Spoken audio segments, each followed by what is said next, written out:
नमस्कार, मी सुशील कुलकर्णी. आपण पाहताय अॅनालायझर.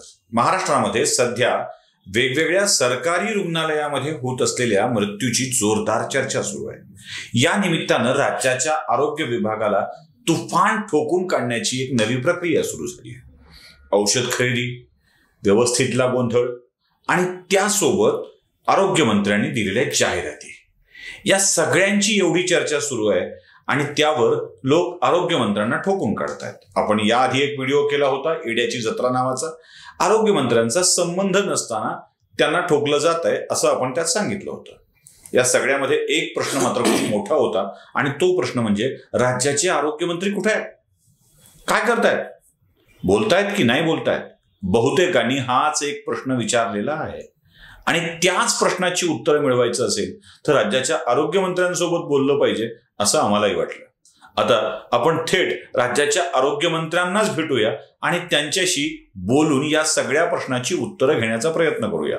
आणि हो, राज्याच्या आरोग्यमंत्र्यांना या विषयावर बोलतं करताना एकाही प्रश्नाला आपण त्यांच्या बाजूनी विचारणार नाही आहोत, जाबच विचारण्यासाठी आपण इथं आहोत. नमस्कार, मी स्वागत करतो असं म्हणणार नाही, कारण विषय स्वागत करण्यासारखा नाही. माझा पहिला प्रश्न आहे, राज्याचे आरोग्यमंत्री कुठे आहे? राज्याचे आरोग्यमंत्री महाराष्ट्राच्या 12.5 कोटी जनतेचं आरोग्याची व्यवस्थापना करण्यामध्ये मग्न आहेत. आणि ज्या लोकांना हा प्रश्न पडला की राज्याचे आरोग्यमंत्री कुठं आहेत, आणि हाच प्रश्न कुठल्या माध्यमातून मला त्यांना विचारावं असं वाटतो, ह्याचं मला नेमका प्रश्नच कळलेला नाही.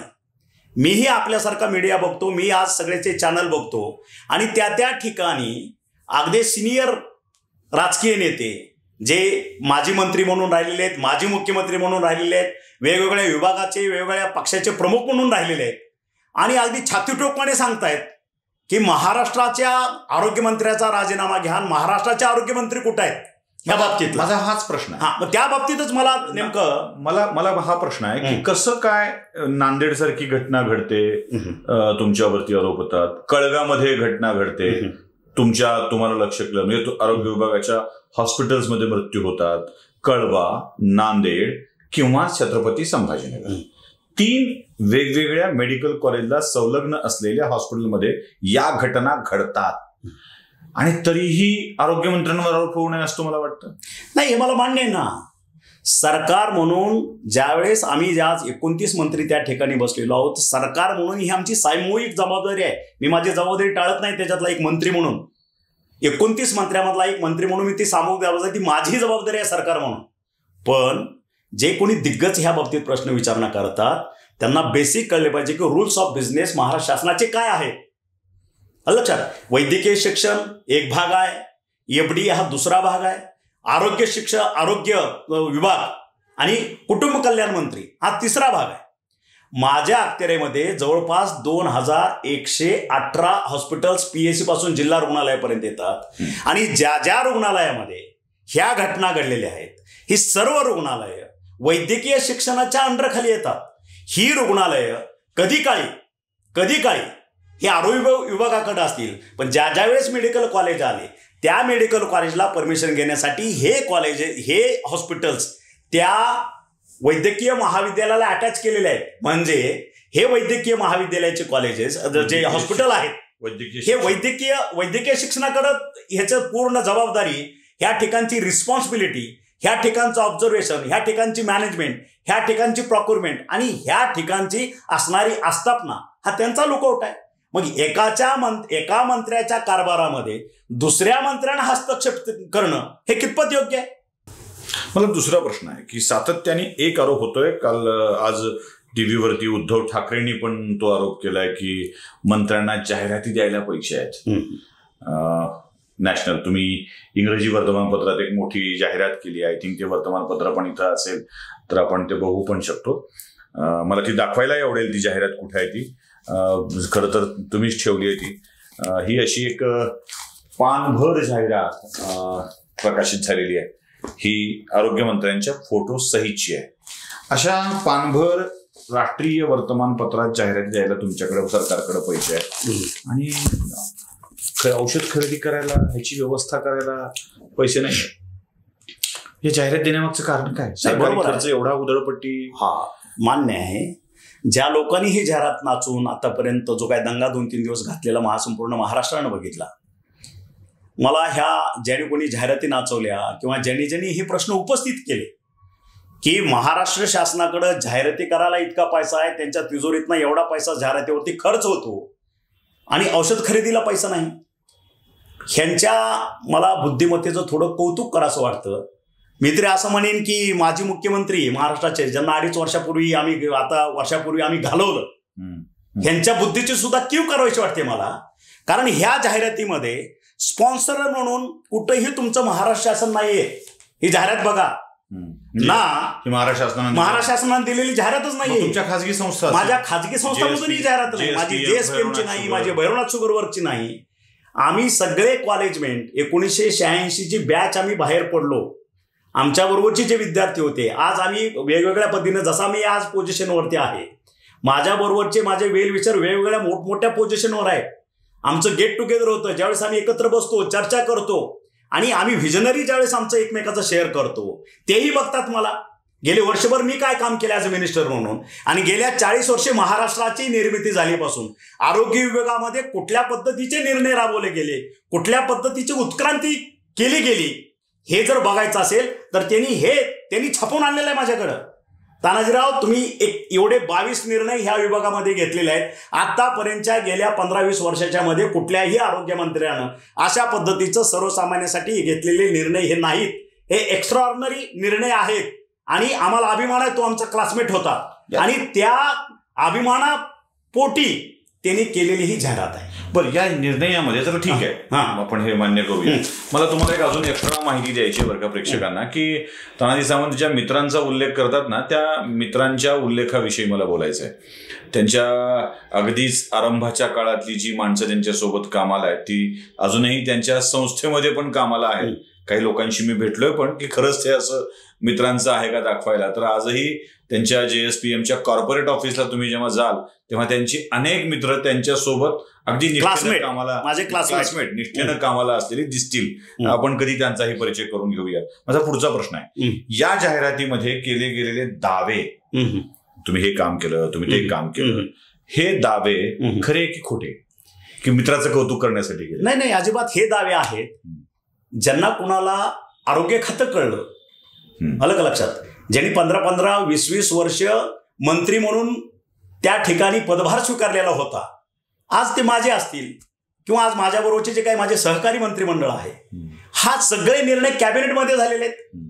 आणि हे निर्णय तानाजी सावंतनं फक्त एक व्हिजनरी पुटअप केली, पण माझ्या मुख्यमंत्र्यांनी, माझ्या उपमुख्यमंत्र्यांनी त्याचा पाठिंबा असल्याशिवाय मी एवढं मोठं काम महाराष्ट्रामध्ये करू शकलो नसतो. त्यांच्या पाठिंब्यानं, त्यांच्या मोटिवेशनमुळं प्रत्येक वेळेस गेले की माझे मुख्यमंत्री म्हणतात, तानाजीराव अतिशय चांगल्या पद्धतीने काम चाललंय, मी फीडबॅक घेतोय, मस्त काम चाललेलं आहे, असंच कार्यरत राहा, काय अडचण आली माझ्याकडे. माझे उपमुख्यमंत्री देवेंद्रजी फडणवीस, ज्या वेळेस मी त्यांना भेटतो त्यावेळेस, तानाजीराव अतिशय मस्त पद्धतीने काम चाललंय. आणि तुम्ही तुमच्या आरोग्य विभागामध्ये एक चैतन्य जे निर्माण केलेलं आहे, ज्या पद्धतीनं तुम्ही अभियान राबवलेले आहे, की रुटीन वर्क तरी कुठलाही मंत्री करतो.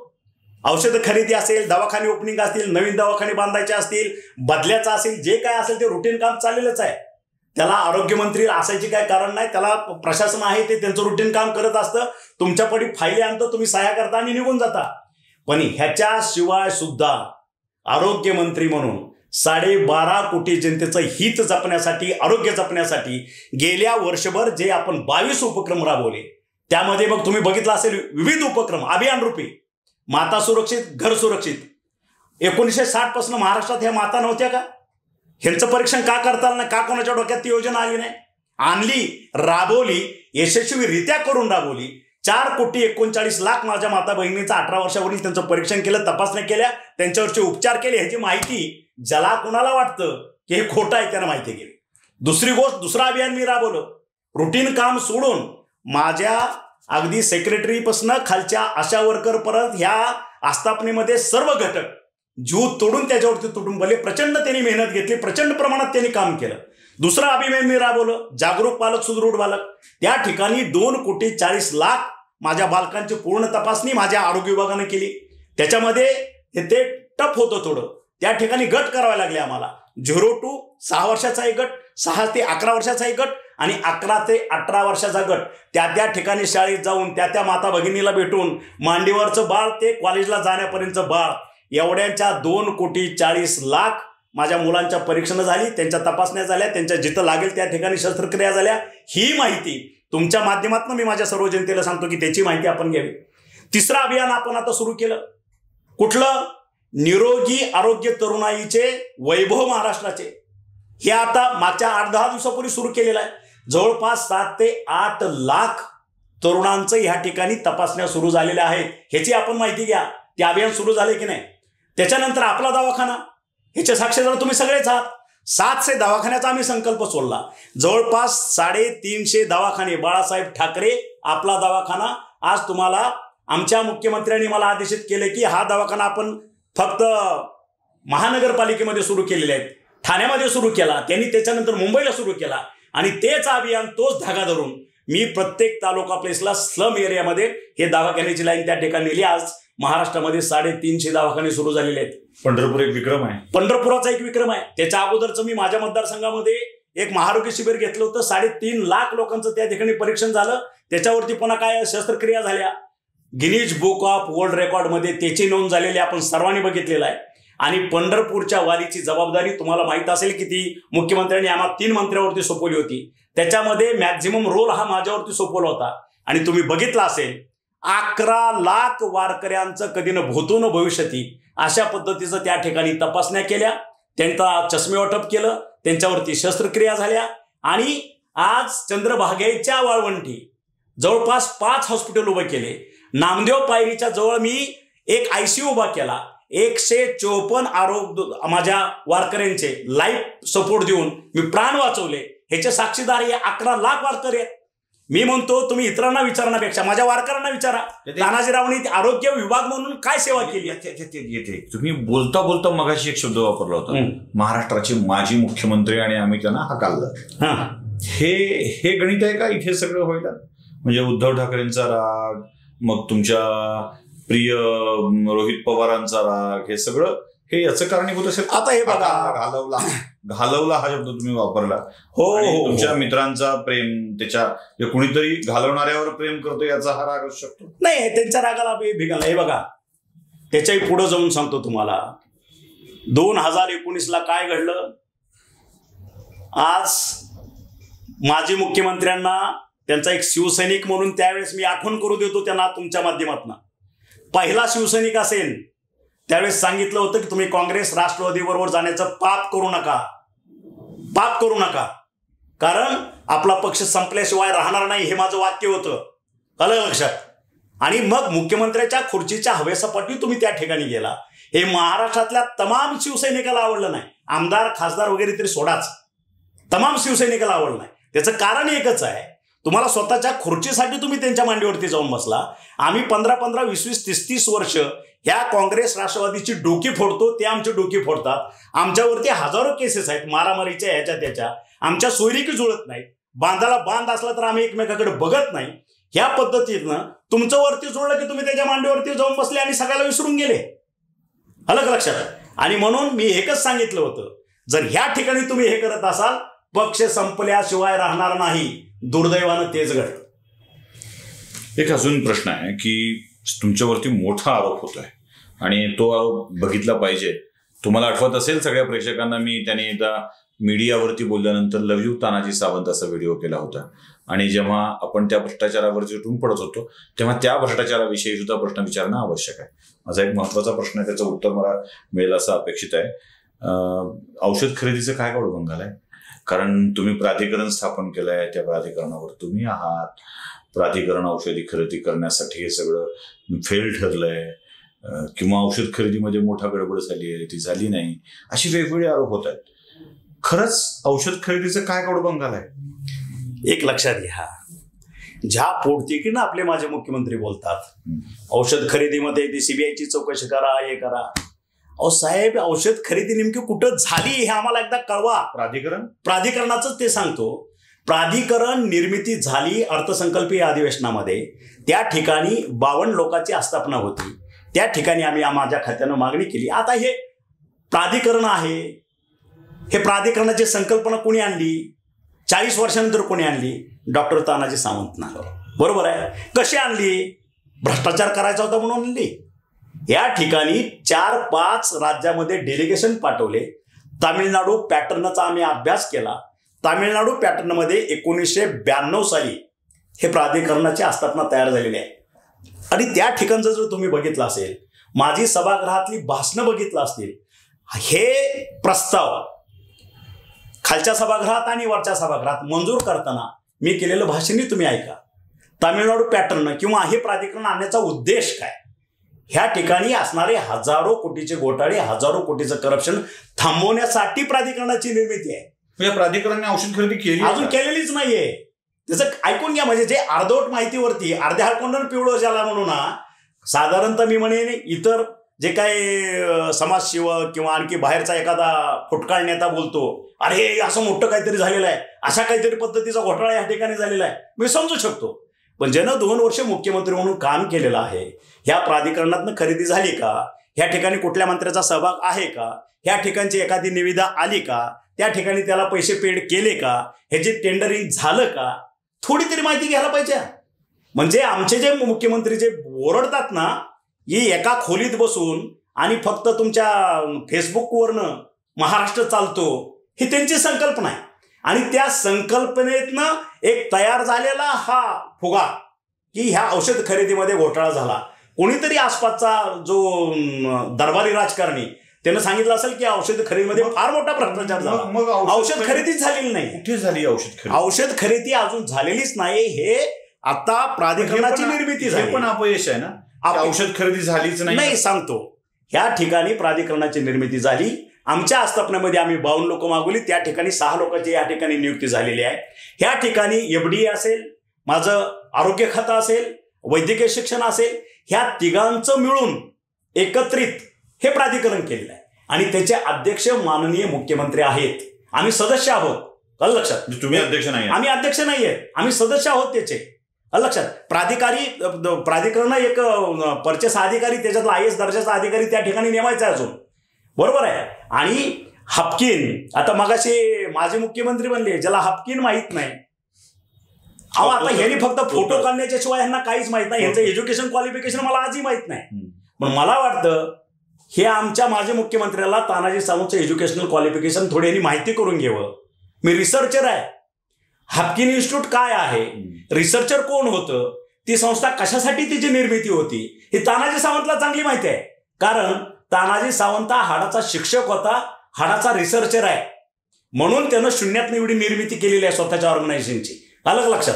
तुमच्यासारखा तानाजी सावंत करप्ट नव्हता, नसणार आहे. तुम्ही मला बोलायला भाग पडू नका. अलग लक्षात. मागचे दरवाजे, मागचं गेट, मागचं कंपाऊंड, पुढचं गेट, पुढचं बाहेरच्या रस्त्यावरचं गेट, चहा कोणाला द्यायचा, वडापाव कोणाला द्यायचा, कुणाची गाडी आत घ्यायची, कुणाची गाडी बाहेर सोडायची, आम्हाला खोलात जायला भाग पडू नका. अलग लक्षात. प्रत्येक गोष्टीचा आय विटनेस मलाही माहिती आहे काय ते. आमचे एकनाथ भाऊचे हमेशा सांगतात मला बोलायला भाग पडू नका. मी परत आज तुमच्या माध्यमातून त्याला चॅलेंज करतोय, मला बोलायला भाग पाडू नका. आलं लक्षात. कारण आमचा भाऊंचा स्वभाव अतिशय सोबर आहे, अतिशय चांगला आहे, मोठ्या मनाचे आहेत. पण माझा स्वभाव आहे फटका. आराला कार म्हणणारा हा तानाजी सावंत आहे. बरोबर आहे, नावातच तानाजी आहे. त्याच्यामुळे केलेला वार नुसता वार परतून लावणारा तानाजी सावंत नाही, तर वाराला पलटवार करणारा तानाजी सावंत. मग तुम्हाला जर जखमा झाल्या तर त्यावेळेस मला आरोपीच्या पिंजऱ्यात उभा करायचा. दोर कापून आलेलोच आहे मी. मला काही फरक पडत नाही त्याचा. कारण राजकारण ही माझी पॅशन नाही. लक्षात. क्रिएशन ही माझी पॅशन आहे. आणि त्या आरोग्य विभागामध्ये गेले 10-15 वर्ष तुम्हाला माहित असेल, रोस्टर मास्टर यांना माहित नसेल कारण यांचं शिक्षणच नाही तेवढं. रोस्टर काय असतं, बिंदू नामावली काय असते, प्रमोशन काय असतात, कोणाचं क्वालिफिकेशन काय, यांना माहित नाही येते. लक्षात. ते पूर्ण स्ट्रक्चर्ड करायचं काम मी ते करतोय. माझा आरोग्य विभागाच्या डायरेक्टर पासून माझ्या आशा वर्कर पर्यंत आज जवळपास माझ्या खात्यामध्ये 1,28,000ची आस्थापना आहे. प्रत्येक जण त्या आरोग्य मंत्र्यावरती प्रेम करतोय. हे तुम्ही त्यांच्याकडे जाऊन पर्सनली बोलून त्यांच्याकडे माहिती घ्या. आता जी औषध खरेदी होते आहे ती स्थानिक पातळीवर होते की राज्य सरकारच्या पातळीवर होते की त्या डिले होतोय, कशा स्वरूपात ती होती? ही औषध खरेदी अजून हापकिनकडेच पेंडिंग आहे. आणि त्याला अल्टरनेटिव्ह म्हणून आम्ही 30% खरेदी माझ्या खात्यानं आमच्या हॉस्पिटलपुरती मर्यादित, हे लक्षात घ्या. परत तुम्ही म्हणाल वैद्यकीय शिक्षणाच्या त्या ठिकाणी हॉस्पिटलला औषध खरेदी नाहीये, तो माझा सहभाग येत नाही, माझ्या पूर्वीमध्ये ते येत नाही. मी माझ्या खात्याचं सांगतोय. 2118 हॉस्पिटलच्या बाबतीत जे औषधी खरेदी आहे ती डीपीडीसी मधून आम्ही 4-4, 5-5 कोटी त्या ठिकाणी वर्ग केलेले आहेत आणि तिथल्या CS-DHO ना अधिकार दिले, तुम्ही ही खरेदी करा. हॉस्पिटलमध्ये औषधं नाही असं होता कामा नये. आज माझ्या जे अखत्यारीतल्या जे हॉस्पिटल आहेत त्या ठिकाणी औषध खरेदीचे अधिकार आम्ही खालीच ऑलरेडी दिलेले आहेत आणि त्यांना मी हे सांगितले, जोपर्यंत प्राधिकरणामध्ये आस्थापना फुलफ्लेश होत नाही, प्राधिकरणाला त्या हापकिनकडून जे पैसे ट्रान्सफर होणार आहेत त्या इन्स्टिट्यूटकडं ते अजून ट्रान्सफर होत नाही, तोपर्यंत खऱ्या अर्थानं प्राधिकरण रन होणार नाही. मीनवाईल माझ्या अधिकाऱ्यांनी, माझ्या सेक्रेटरीनी, माझ्या कमिशनरांनी प्रत्येक CS-DHO कडं त्या ठिकाणची त्यांची इयरली रिक्वायरमेंट, कारण मला हे कॅलेंडर फिटमेंट टेबल तयार करायचं आहे. कॅलेंडर एक जे असतं की औषधं खरेदी कधी व्हायला पाहिजे, रिक्वायरमेंट कधी व्हायला पाहिजे. हापकिन इन्स्टिट्यूटकडे गेल्यापासून हे सगळं कारभार जो विस्कळीत झालेला आहे आणि त्याला कुठंतरी सुसूत्रता आली पाहिजे. प्रत्येक हॉस्पिटलमध्ये प्रचंड प्रमाणात हॉस्पिटल मेडिसिनची उपलब्धता असली पाहिजे, सर्जिकल इक्विपमेंटची उपलब्धता असली पाहिजे. ह्याच्यासाठी प्राधिकरणाची निर्मिती आहे आणि त्याच्या मागचं मोठं गमक एक लक्षात घ्या. प्राधिकरण केलं म्हणजे त्याच्यामध्ये नॅशनल इंटरनॅशनल फार्मा कंपन्याच डायरेक्ट इम्पॅनल्ड होणार आहेत, एक भाग. दुसरा भाग ई ट्रान्सपोर्ट असणार आहे, ई पेमेंट असणार आहे, ई खरेदी असणार आहे आणि ह्याचं ई पासबुक असणार आहे. म्हणजे हे अधिकार ह्या औषध खरेदीचे माझा CS आणि DHO जिल्हा लेवलला त्यांच्या ई पासबुक मधनं करणार आहेत ॲज पर देअर रिक्वायरमेंट. आणि ही औषधाचा तुटवडा पडू न द्यायची जबाबदारी त्या फार्मा कंपनीवरती राहणार. ह्या ठिकाणी कुठला एजंट नाही, कुठला डीलर नाही, ना कुठला कोणी नाही. त्याच्या पुढचा भाग जे एक्सपायरी म्हणून औषध आतापर्यंत 2 नंबरने ह्या ठिकाणी खरेदी होत होती, ह्यांच्या काळातली मागच्या गेली 15-20 वर्षातली, त्या ठिकाणी ह्याला चाप बसणार आहे. कारण एक्सपायरी झालेल्या औषधाचं डिस्पोजल करणं आणि त्याची कुठलीही फायनान्शियल जी काय हे असेल की त्याची जबाबदारी हे माझ्या खात्यावरती येणार नाही. ती जबाबदारी त्या कंपनीची असणार आहे.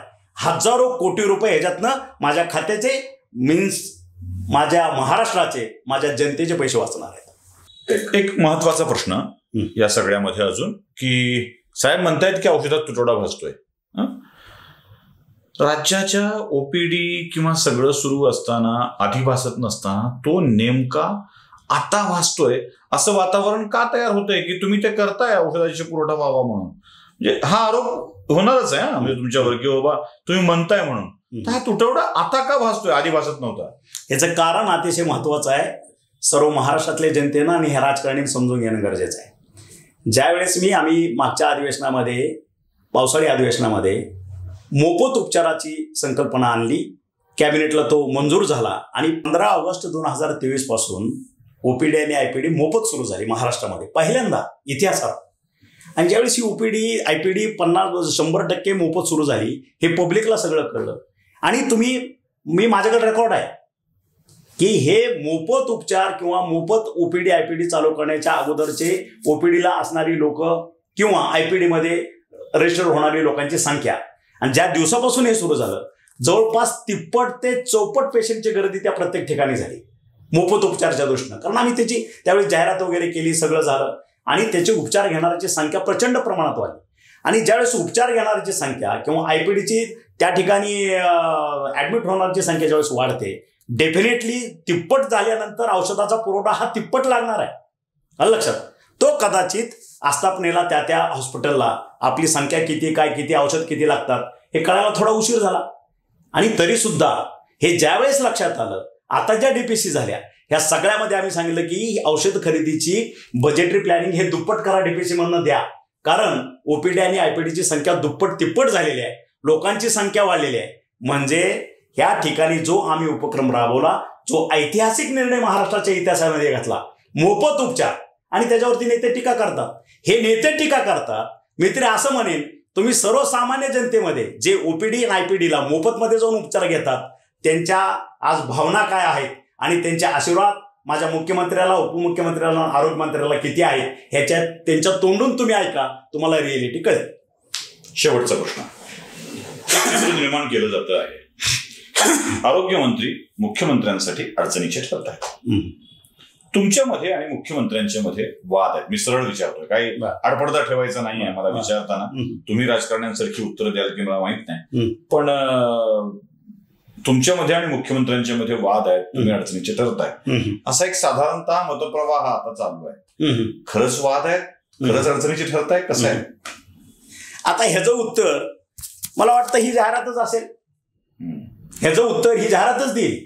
त्याचं कारण कुठल्याही राज्याचा मुख्यमंत्री हा त्या ठिकाणी राज्याचा मुख्यमंत्री असतो. आम्ही त्यांचे सबऑर्डिनेट आहोत. हा एक भाग झाला. मी त्याच पक्षातला त्यांचा एक पाईक आहे, शिवसैनिक आहे. माझे ते पक्षप्रमुख आहेत. पहिली गोष्ट, मंत्रिपद आजचा आहे, उद्या आहे, नाही ताम्रपट नाही हा कुणाला. आणि ही माझी पॅशनही नाही, तुम्हाला माहित आहे. माझा स्वभाव जसा मीडियाला चांगला माहित आहे तसा माझ्या पक्षप्रमुखालाही चांगला माहित आहे. माझे पक्षप्रमुख एकनाथजी शिंदे यांनाही माहित आहे मी कुठल्या पद्धतीने बोलतो, किती परखड आहे. लक्षात, मी परखड बोलतो. माझे पक्ष नेतृत्व परखड की फटकळ? परखड बोलतो. फटकळपणा वेगळा, परखड. कारण परखडमध्ये सत्यता असते, हे ध्यानात घ्या. लक्षात. आणि आपण जे मांडलेलं आहे किंवा जे तुम्हाला ऐकायला मिळतं हे पर्पजली कोणीतरी पर्क्युलेट करते. त्याचं कारण, जर माझ्या ओपिनियनमध्ये मुख्यमंत्र्यांचा जर मला सपोर्ट नसता, माझ्या पक्षप्रमुखाचा सपोर्ट नसता, तरी ह्या 1 वर्षामध्ये हे 22 निर्णय मी घेऊ शकलो नसतो. हे ध्यानात घ्या. अतिशय साधी गोष्ट आहे. त्याचा हा पुरावा आहे. हे निर्णय तानाजी सावंत एकटा नाही घेऊ शकत. ज्या वेळेस मला माझे निर्णय घेताना अडचणी आल्या त्यावेळेस माझ्या पक्षप्रमुखांनी, माझ्या नेतृत्वानं माझ्या पाठीवर थाप टाकली. तानाजीराव, तुमचं काम अतिशय चांगल्या पद्धतीने चांगलं आहे, अशाच पद्धतीनं फास्ट जा, काही अडचण आले अर्ध्या रात्री मला फोन करायचा. म्हणून ज्या पद्धतीचं एक ज्याला बवाल सोडायचा जो प्रयत्न केलेला आहे, कदाचित हे समोरच्यांची पोटदुखी असू शकते. लक्षात आहे. कारण आम्हाला माहित आहे, तुम्ही बघितलं असेल अशाच पद्धतीचं आमच्या धाराशिवमध्ये सुद्धा ती जागा आमच्या खासदाराची शिवसेनेची आहे. त्या ठिकाणी मी 19ला कशी आणली संपूर्ण महाराष्ट्राला माहित आहे. बरोबर आहे. ज्या वेळेस कोणी माझ्या जागेवरती किंवा माझ्या मुख्यमंत्र्यावरती काय करायचा प्रयत्न केला, अलिगेशन्स किंवा आरोप, त्यावेळेस तानाजी सावंत तानाजी म्हणून त्या ठिकाणी पोलादासारखा समोर उभा राहतो. त्या ठिकाणी मागा हात बांधून उभा राहत नाहीये. लक्षात. कारण माझ्यावरती माझ्या पक्षप्रमुखाचं प्रचंड प्रेम आहे आणि तितकाच एकनिष्ठ पाईक मी त्यांचा आहे. तानाजी सावंतांच्याकडून आपण बहुतेक सगळ्या प्रश्नांची उत्तरं घेण्याचा प्रयत्न केलेला आहे. राज्याच्या आरोग्यमंत्र्यांवर झालेली आरोपही आपण जाणून घेण्याचा प्रयत्न केलाय आणि बऱ्याच महाराष्ट्रातील प्रेक्षकांना यातली वस्तुस्थिती पण समजली असेल. धन्यवाद, खूप खूप धन्यवाद. आपण खूप स्पष्टपणे उत्तरं दिली त्याबद्दल आणि आमच्या अनेकांच्या मनातील प्रश्नाचं निराकरणही केलं. थँक्यू. धन्यवाद.